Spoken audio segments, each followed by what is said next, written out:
Hello friends, today we begin a series of lectures on costume designing. It is a major part of theatre, as theatre is a visual art and costumes enhance the visuals. But having said that, one must always be careful that the costumes do not overpower the presence of the actors. So now, let's talk about the process of costume designing, or you can also say the principles of costume designing, part 1. When designing costumes for a play, a designer seeks to enhance a character's personality and to create an evolving plot of color, changing social status or period through the visual design of garments and accessories. They may distort or enhance the body within the boundaries of the director's vision. The designer must ensure that the designs let the actor move as the role requires. The actor must execute the director's blocking of the production without damaging the garments. Garments must be durable and washable, particularly in extended runs. The designer must possess strong artistic capabilities and a thorough knowledge of pattern development, draping, drafting, textiles and costume history.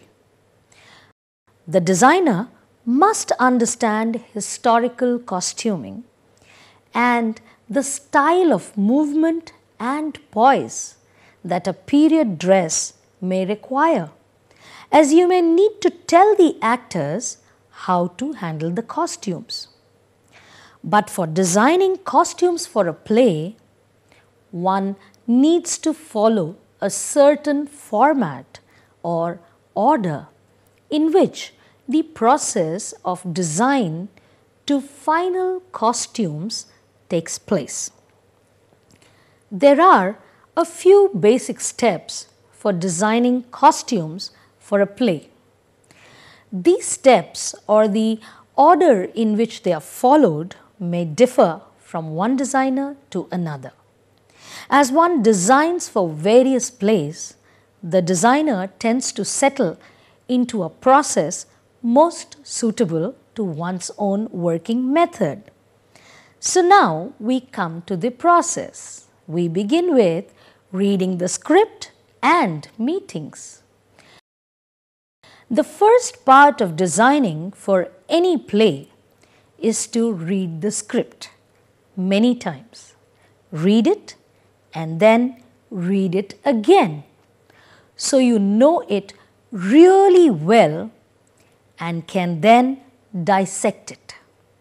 By dissect, I mean understanding every aspect of the play, the text, the subtext, the emotions flowing through the play, the graph of emotions and events of each character. You have to mark things like the seasons in it and the passage of time through the play. You have to mark whether a particular scene is happening at night or daytime. And most important of all, one has to understand what is being said in the play. And now that we have read the script and understood it thoroughly, and probably also derived our own interpretation, I am sure by now your minds would have already started visualizing the designs. But before that, we should have a meeting with the director and other designers. You also need to know how the director interprets the play. Therefore, you need to have a discussion with the director. The director may have interpreted it in a different manner than you, or he may even have decided to place the play in a different period than the one in the script. For example, not doing Macbeth in the Shakespearean style, instead doing it as a contemporary play in the present political and social scenario.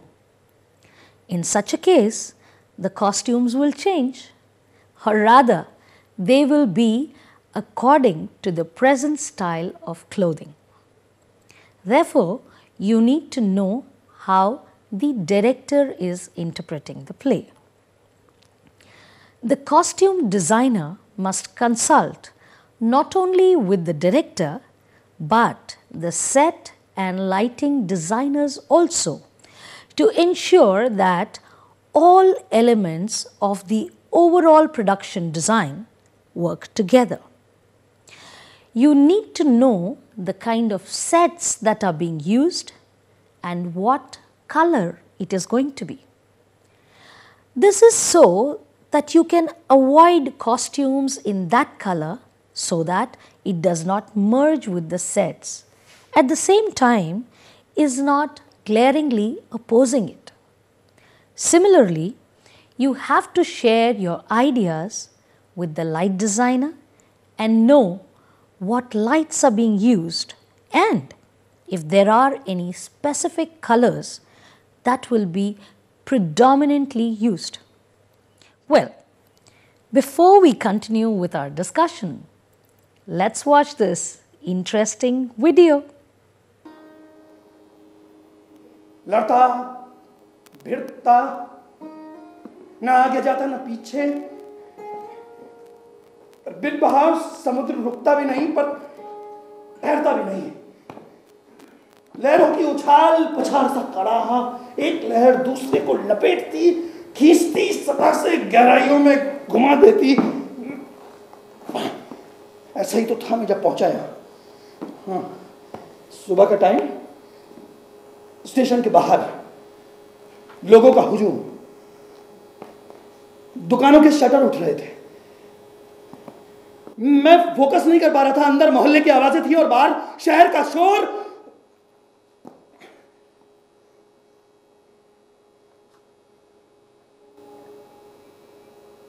तब एक switch off किया।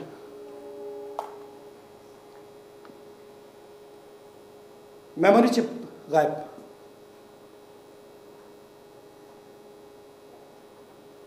मैं नई screen सा कोरा खड़ा था बाजार में।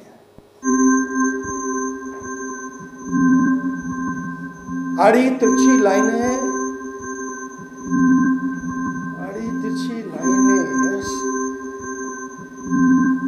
गुजरने लगी मुझसे।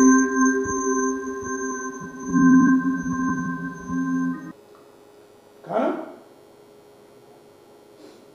Biscuit? No.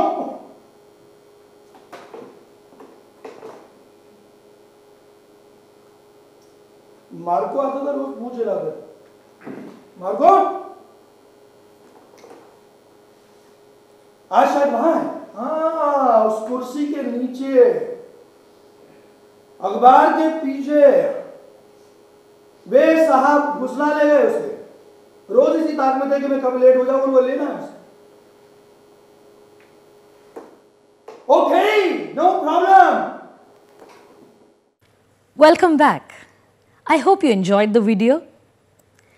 Now, let's go on to the next point in the making of the costumes, which is research.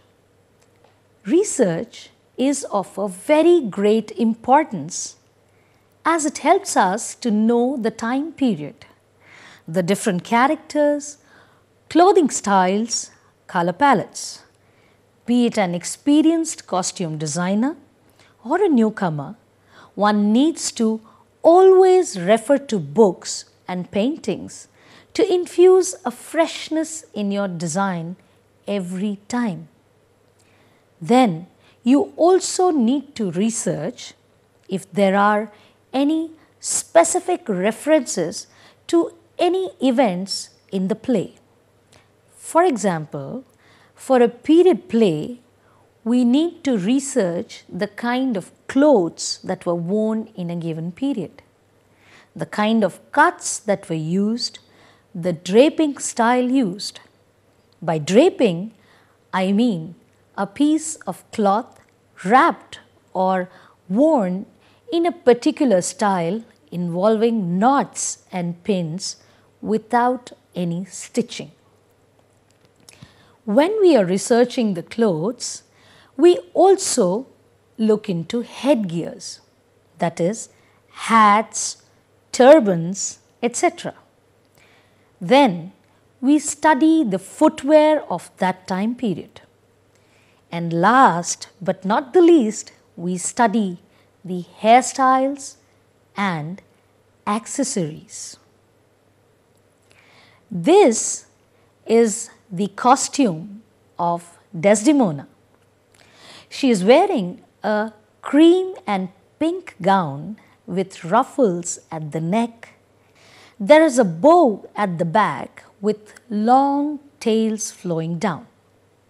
Do note her hairstyle and jewelry. She has a top knot with simple earrings and simple shoes with small heels.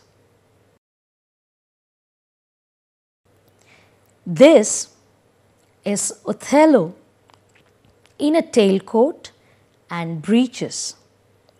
His double-breast tailcoat has a woven texture, giving it a thick feel. It is in a cream with threads of brown interwoven. The detailing is of leather and gold trimming.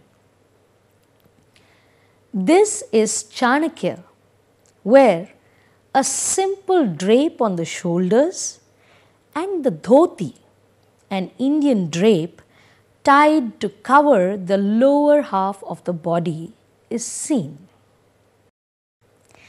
Now, after this, we come to the next step in designing, which is sketching.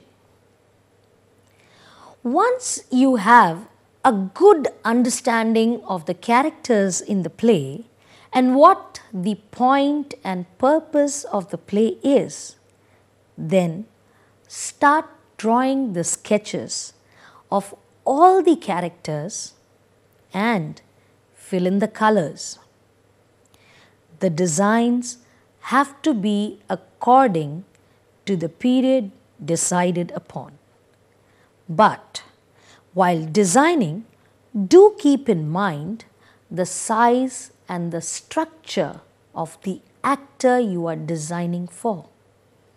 You will have to keep in mind and be careful about things like not giving a costume that will make a short person look shorter or a fat person look fatter, etc.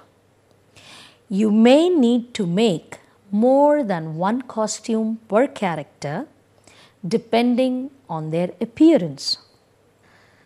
For example, if the first act is in summer and the second is taking place in winter, then the costumes will change accordingly. Similarly, if a number of years have passed between two acts, then again the costumes will change. Having said that, you may also decide that the whole play be carried out in only one costume per character. Again, this also depends on you having discussed this with the director and this being within his vision of the play. This is the first basic sketch of one of Desdemona's costume. There are no colors here yet. It is the stage where one is just putting the basic ideas on paper as a first draft. This is the basic sketch of one of Othello's costume. Again, no colors, but the idea of the detailing is here. Now, let's watch this video.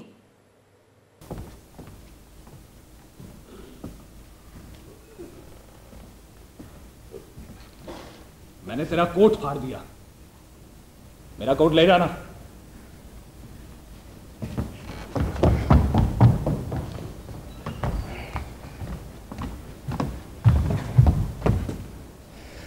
जनाब बोलिए, मुझे 20 दिन की छुट्टी चाहिए। जाइए, मेरे पास पैसा नहीं है, मुझे 300 सिक्के चाहिए। चार्ल्टन से मेरा नाम लीजिए, ले जाइए। मुझे आपकी गाड़ी भी चाहिए, वो भी ले जाइए। और हाँ जनाब, मोमबत्तियों की घटना मेरी लापरवाही से हुई थी।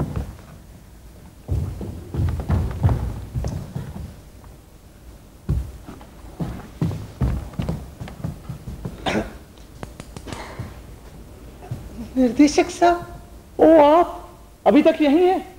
भाई माफ कीजिएगा, आपका ज्यादा बढ़िया नहीं रहा। बाकी हो सकता है जनता को पसंद आए। अगर आप चाहें तो 1 हफ्ते की छुट्टी ले सकते हैं। जाके दिमाग को थोड़ा सुकून दीजिए। Prompting.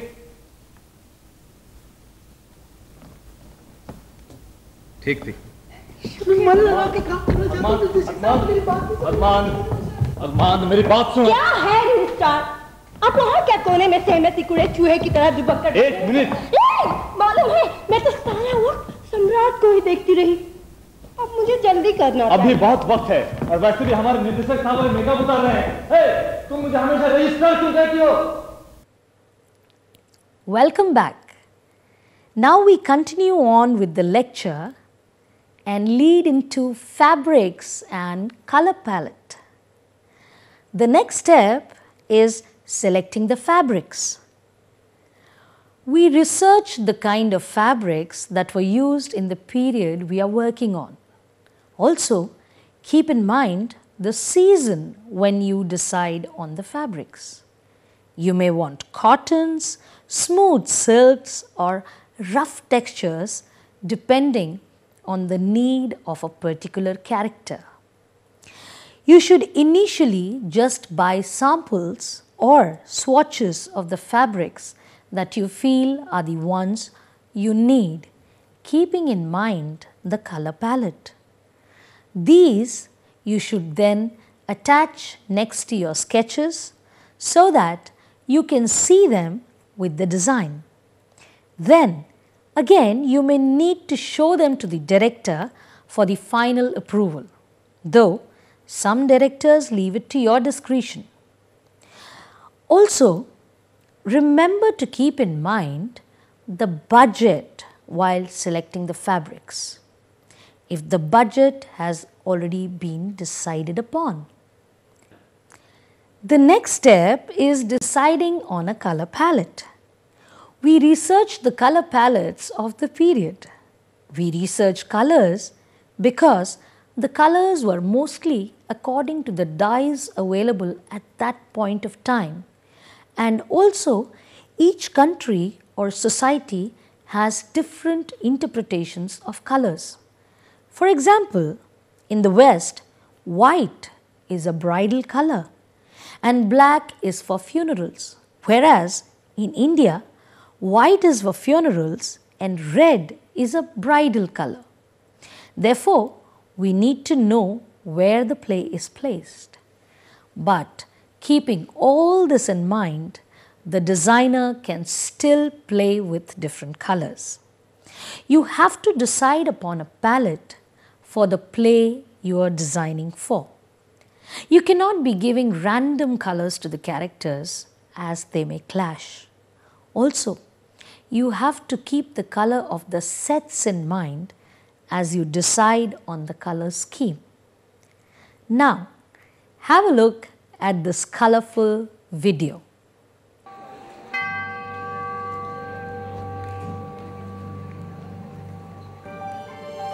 Once upon a time, in a faraway land, a young prince lived in a shining castle.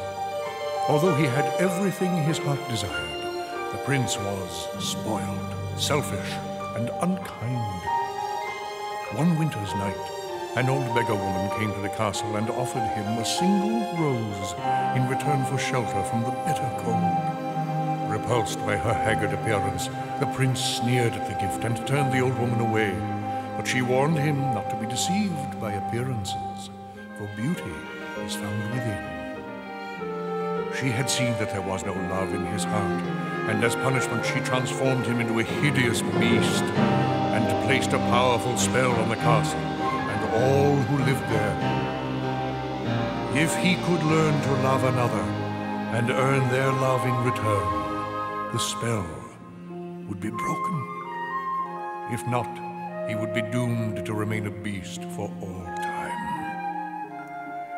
As the years passed, he fell into despair and lost all hope, for who could ever learn to love a beast?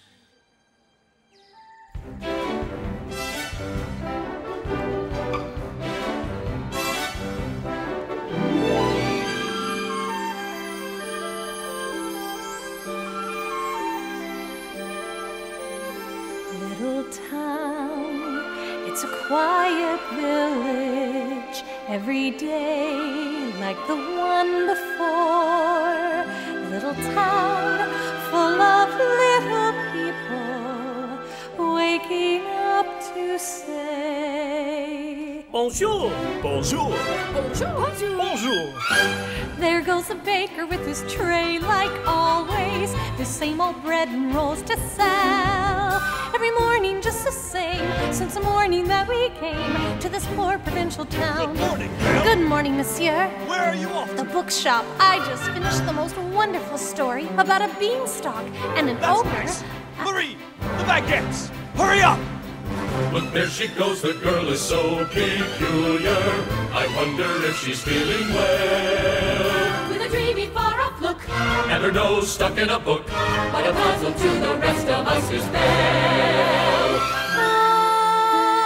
Oh, isn't this amazing? It's my favorite part because you'll see. Here's where she meets Prince Charming, but she won't discover that it's him till chapter 3. Look, there she goes, a girl who's strange but special, a most peculiar mademoiselle. It's a pity and a sin. She doesn't quite fit in. Very different from the rest of us. She's nothing like the rest of us, just different from the rest of us is Belle.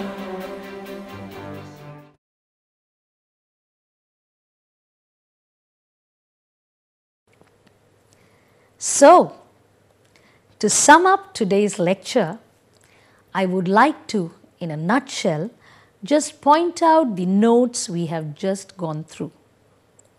To design for a play, you have to read the script, meet with the director and the other designers so that you know their ideas also. Then you go on to do your research and bring out your designs on paper through sketching. You decide on the colors and the fabrics that you would like for your characters. But do keep in mind that all this has to be done with the period in your mind. So, with this, we come to the end of today's lecture. In my next lecture, we will continue with the rest of the steps which will lead us in making our designs into wearable costumes. See you soon.